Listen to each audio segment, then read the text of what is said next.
Hey everyone, welcome to Money Wire Work. Today we're going to be going over the CPI. We're going to take a look at SPY, and then we're going to go over some hypothetical trades we talked about yesterday, why we entered them, what the plan was. And I want to start with NVIDIA because I talked about something at the end of the video with NVIDIA that's very important. But first I just want to get into the news on the CPI. So I have an article here from Yahoo Finance, just kind of covers very simply what we saw in the report today.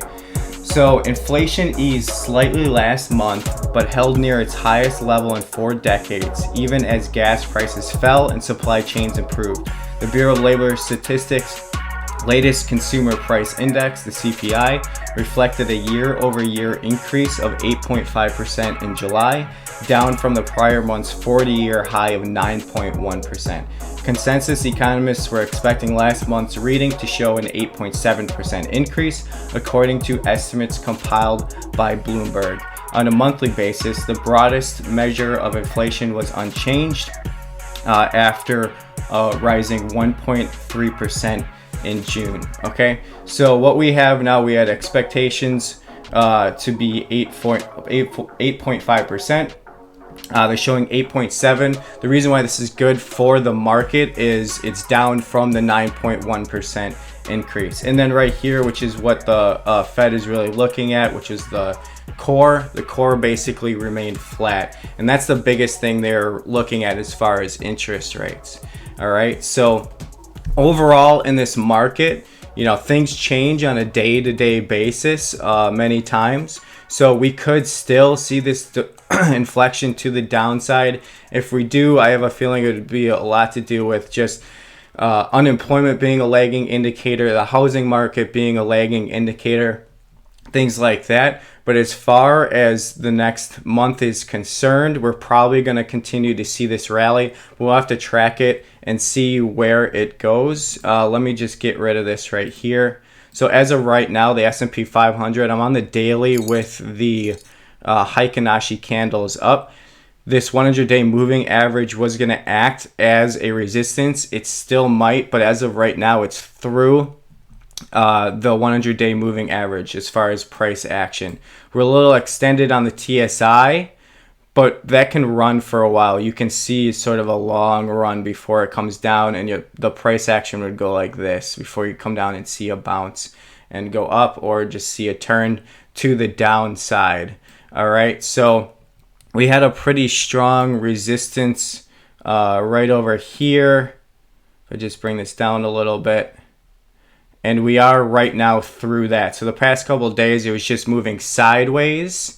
And right now it broke through that. So I did call out breaking through this 50. I thought it could potentially go through the 100 and the 200 moving average, or one of those two could act as a resistance. Right now they're not acting as a resistance. We do have a little bit more of a resistance right here according to the VRVP.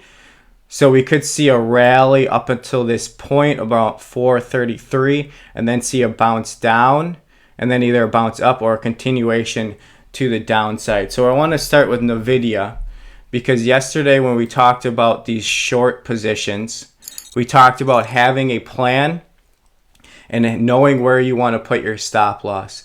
So the reason why I wanted to bring up these 4 hypothetical trades as far as shorts is because it was a day before the CPI, and if the CPI rose and inflation like how we've been seeing for the past couple of months, we would have had most likely another month of continuation to the downside. And if you had a credit spread or you were shorting it with a put, you could have taken advantage of that, and you would have had a month before the Fed meeting, and you could have closed out before the Fed meeting, because that's another catalyst. If things turned out to be the way that it did today, that's why you have a stop loss, okay? So the reason why you can enter before that catalyst of the CPI data is because you have a plan. You can get stopped out right here if things don't go the way that you think. And if you were right, you could have rode it all the way down. So it was a lower risk because of the stop loss, but high reward given the fact that we would have had a month even before the Fed meeting. All right, so we can we were looking at Nvidia on the daily, we were looking at Uber on the hourly. So as of right now, as far just before I pull that up, as of right now, Nvidia, we have not hit our stop loss. However, given the fact that we have new information on the Fed meeting, if you start to see a green candle come up, maybe you just want to enter or exit early before this, or you can exit right now. You know, things change. You have a plan, you can adjust your plan, but this is all factored in as far as where you have your stop loss and where the market would have went if the CPI went a different way. Okay, so now we can bring up Uber, and we're looking at Uber on the 1 hour, and you can already see this is where we had this stop loss. And the reason why you have it right there, I'll just bring up the 1 hour so you can see. Now we called out this hypothetical trade right here. So we put the stop loss above the red cloud, and we were seeing on the TSI at the time this still inflection to the downside. It does look like the TSI is turning up. So you might want to adjust your trade. I mean, you were already out of it if you go by this stop loss right here, and now maybe you want to turn your sentiment and go long on Uber. So that's a reason why it is very important to have stop losses and have a plan, because this would have saved you at 31.93. It's already up to 32.54 right now. All right, so we can bring up NEO. Now NEO we were looking at on the daily, so we'll bring that up. And as of right now, it has not hit where the stop loss is. I just want to show why I put the stop loss where I did and why we entered the trade where we did. Now if we get rid of the price action for a second, we entered because it had a downturn on the red EMA cloud, and we were turning down, back down. So we had this green line, and then we started to signal a reversal, a continuation to the downside. And if we bring up the price action here and just put another line right here for a second, there's a support right there that it looked like it was going to break.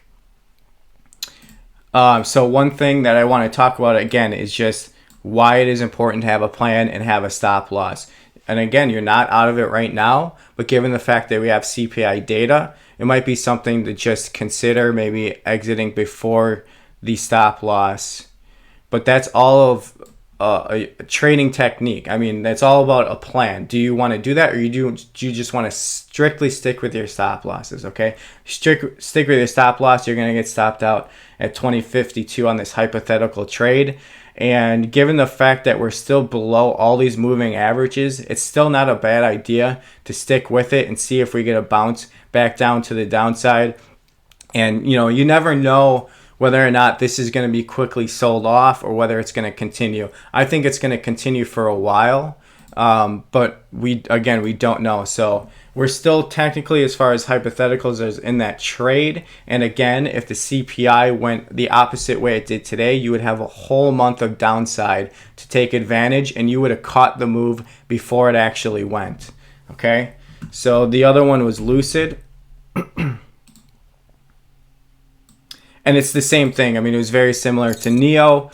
Not much difference. If we pull up the TSI again here, we had this green line come up and a bounce off of that green line. That's what we talked about yesterday, and a continuation to the downside. It was also over the zero line, which means it was slightly overextended on the upside, which was another good indication. And we were below all of these moving averages. Okay, so you're, according to the stop loss, you're technically still in this trade.